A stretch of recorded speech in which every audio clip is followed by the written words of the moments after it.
Vamos dar continuidade à nossa aula e na segunda parte faremos do Império Inca. Lembrando que essa videoaula está dividida em duas partes. A primeira parte foi do Império Azteca, agora entraremos no Império Inca. Em alguns pontos as sociedades eram bem parecidas e em alguns pontos eram completamente diferentes. Por isso que eu resolvi dividir esse vídeo para não criar uma certa confusão. Então, o Império Inca, juntamente com o Império Maia, você tinha uma pirâmide social com seus membros. O Império Inca ele pegava quase toda a América, que seria hoje a América do Sul, pela divisão geográfica, da geografia. Pegava lá na parte de cima até a parte de baixo, entre a Cordilheira dos Andes. Pelo que se sabe, pelos estudos da história, da arqueologia, não foi encontrado vestígio da sociedade inca no que seria hoje o território brasileiro. Os incas, diferente dos maias, já os maias você tinha um território de quase 500 mil metros quadrados, basicamente essa região era bem centralizada ali no México. Eles dominavam também, que nós vamos ver no finalzinho desse vídeo, a civilização maia. Diferente o Inca, não. O Inca pegava quase todo o que seria hoje a Cordilheira dos Andes, bom, que é banhada pelo Oceano Pacífico. Bom, então a sociedade Inca ela era uma pirâmide também social, em que no topo você tinha o imperador, que era chamado de Sapa Inca, você tinha sacerdotes, que é a função deles religiosa, lembrando que juntamente com a sociedade maia e asteca, os incas também eles eram politeístas, tá? O monoteísmo só chega na América com a chegada dos colonizadores, tanto os espanhóis como os portugueses, religião cristã católica. Futuramente os ingleses, anglicanos, também uma base do cristianismo. Bom, então você tinha os sacerdotes, você tinha os chefes militares, novamente parecido com os incas e astecas, e também os maias que tinham seus exércitos formados. Você tinha comércio, comerciantes, só que aí começa a diferença. Na sociedade inca você tinha o que eles chamam de contadores, o que seria hoje a contabilidade, tá? E você tinha um corpo de funcionários que hoje seria equivalente a servidores públicos. Então você tinha mais abaixo da pirâmide artesãos, soldados e comerciantes. E na base da pirâmide você tinha camponeses. Você pode verificar que nessa base da sociedade, diferente dos astecas, você não tem escravos. Bom, então entre esse chefe principal na pirâmide, lá em cima você tinha o Sapa Inca, que acreditava-se ser descendente diretamente do Sol. Bom, e esse governo do Sapa Inca ele era um governo hereditário. Quando ele morria, os membros da própria família escolhiam quem iriam sucedê-los.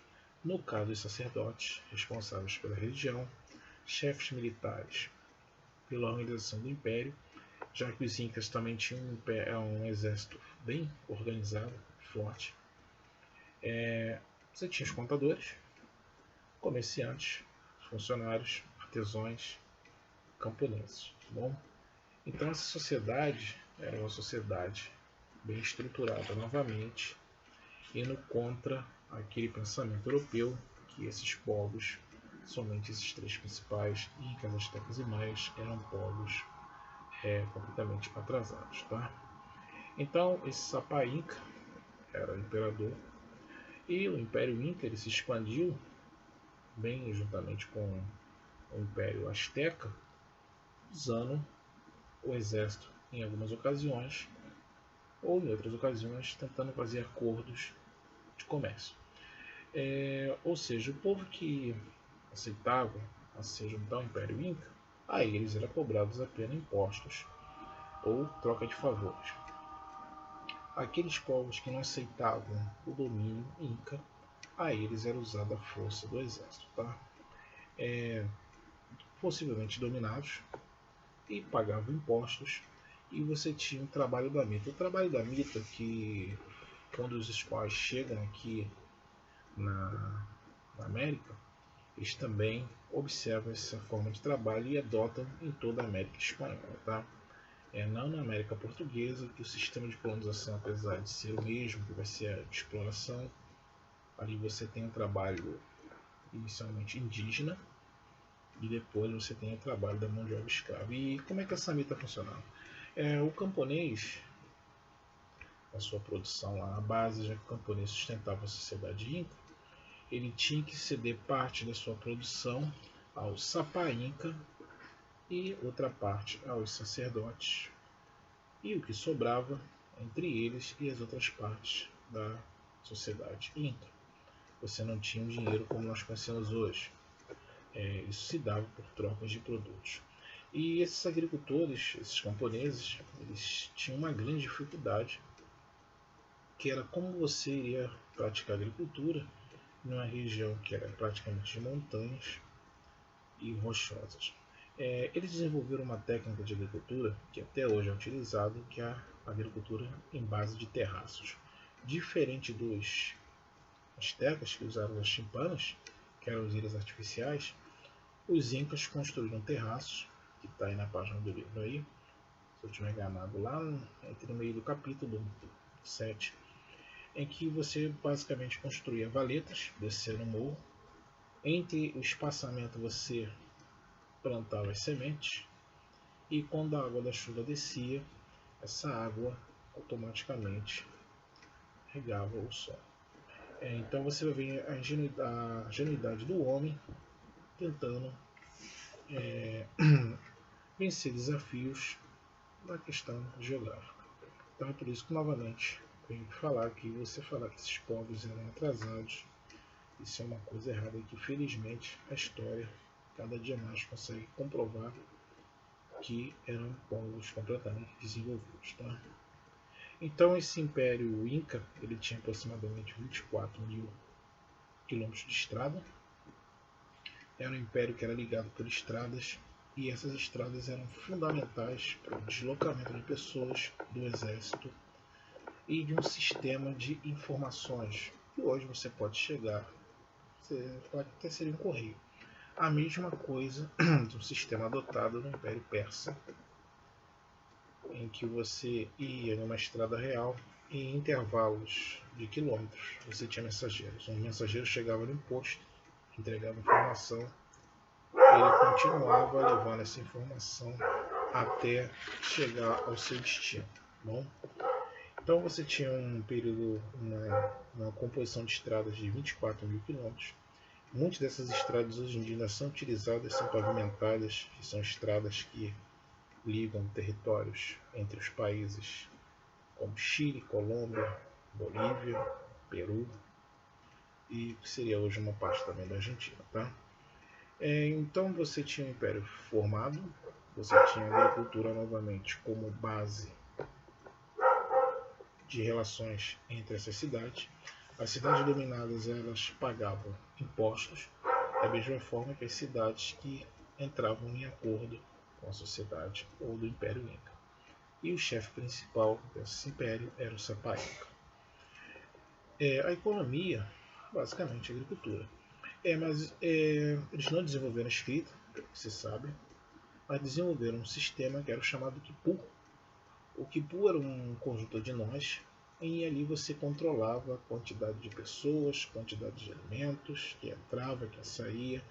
Cada nó daquele tinha um simbolismo, podia ser dezenas, centenas ou milhar. Ou seja, você não tinha escrita, mas você tinha um contador, que através do Quipu, ele controlava o que saía e o que entrava. Essas estradas são quase 24 mil quilômetros. Elas eram estradas costeiras, estradas que subiam montanhas. Então, cada vila ou cidade você tinha quipus, contabilistas, que de certa forma controlavam o que entrava e saía do Império Inca através de impostos. Da mesma forma que quando você vai construir estradas, que seriam montanhas, você tem que ter um autoconhecimento do que hoje nós chamamos de engenharia. Né? Eles construíram estradas. Quando chegavam em depressões de um lado ou outro de uma montanha, essas estradas continuavam em pontes feitos de corda. Muitas dessas pontes ainda existem até hoje. É claro que não são as cordas originais, passam por manutenção, mas são ligações que você fica pensando como é que sociedades de 500 anos atrás conseguiram construir coisas tão magníficas em lugares tão inóspitos como montanhas, aonde a única coisa que subia era o cavalo, que o europeu começa a adotar, obviamente, quando começa a dominar o império, e lhamas para transportar tantos produtos. Uma coisa interessante também da sociedade, eles consomem muito peixe, tá? Era comum somente em cidades costeiras do Pacífico o consumo de peixe.